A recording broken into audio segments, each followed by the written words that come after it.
ओम श्री गुरुभ्यो नमः हरि ओम वक्रतुंड महाकाजाकोटि सूर्य समप्रभा निर्विघ्नं कुर्मे देवा सर्वकार्येषु सर्वदा ಈ ನಿಮ್ಮ ಕೆ ವೆಂಕಟೇಶ್ ಶರ್ಮ ಮಾಡುವ ಅನಂತ ನಮಸ್ಕಾರಗಳು. ಸರ್ವವಿದ್ಯೆ ನಮ್ಮ ಚಾನಲ್ಗೆ ಸ್ವಾಗತ. ನೋಡಿ, ಕುಂಭರಾಶಿಯವರಿಗೆ ತಮ್ಮ ಜನ್ಮ ರಾಶಿಗೆ 6ರಲ್ಲಿ ಸಂಚಾರ ಮಾಡುವುದರಿಂದ ಪತಿ ಅಥವಾ ಪತ್ನಿ ಅಶಾಂತಿ, ಮನೋಸುಖವಿರುವುದು, ಸ್ತ್ರೀ ಸುಖ, ಗೃಹ ಸುಖಕ್ಕೆ ಹಾನಿ, ಅಶಾಂತಿ ವಾತಾವರಣ ಹಾಗೂ ಸುಖವಿರುವುದು, ಗೃಹ ಸುಖಕ್ಕೆ ಹಾನಿ, ಅಶಾಂತಿ ವಾತಾವರಣ, ಕುಟುಂಬದಲ್ಲಿ ಒಬ್ಬರಿಗೆ ಅನಾರೋಗ್ಯ, ಹಣದ ತೊಂದರೆ, ಶತ್ರುಪೀಡೆ, ಋಣಬಾಧೆ, ಪುತ್ರದ್ವೇಷ, ಜನರಲ್ಲಿ ಕಲಹ ಹಾಗೂ ನಿಷ್ಠೂರ ಕೆಲಸ ಕಾರ್ಯಗಳಲ್ಲಿ ವಿಘ್ನ ಇತ್ಯಾದಿ ಅಶುಭ ಫಲಗಳು ನಡೆಯುವುದರಿಂದ ಈ ಕಾಲದಲ್ಲಿ ಗೃಹಕ್ಕೆ ಶಾಂತಿ ಮಾಡಿ, ಯಾವತ್ತೂ ನಿಮ್ಮ ಮಠದ ಗುರುಗಳ ಹತ್ರಕ್ಕೆ ಹೋಗಿ ಯಾವತ್ತೂ ಸಹ ಗುರುಗಳನ್ನ ನಂಬಿಕೆಯಿಂದ ಪೂಜೆ ಮಾಡಿ, ಮನೆಯಲ್ಲಿ ಒಂದು ರಾಘವೇಂದ್ರ ಸ್ವಾಮಿನೋ, ದತ್ತಾತ್ರೇಯನೋ ಅಥವಾ ಸಾಯಿಬಾಬಾನೋ ಅಥವಾ ಬೇರೆ ಯಾವುದಾದ್ರೂ ಗುರುಗಳ ಫೋಟೋ ಮನೆಗೆ ಇಟ್ಕೊಂಡು ಈ ವರ್ಷ ಪೂಜೆ ಮಾಡ್ಕೊಳ್ಳಿ, ತುಂಬ ಒಳ್ಳೆಯದಾಗತ್ತೆ. ಓಂ ನಮಃ ಶಂಕರಾಯ ಅಂತಕ್ಕಂಥದ್ದು ಪೂಜೆ ಮಾಡಿ, ಗುರುಗಳೇ ಅವರೂ ಸಹ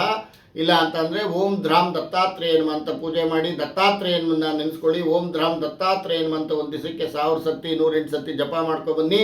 ಇವರಿಗೆ ಕುಂಭರಾಶಿಯವರಿಗೆ ತುಂಬ ಒಳ್ಳೆಯದಾಗತ್ತೆ.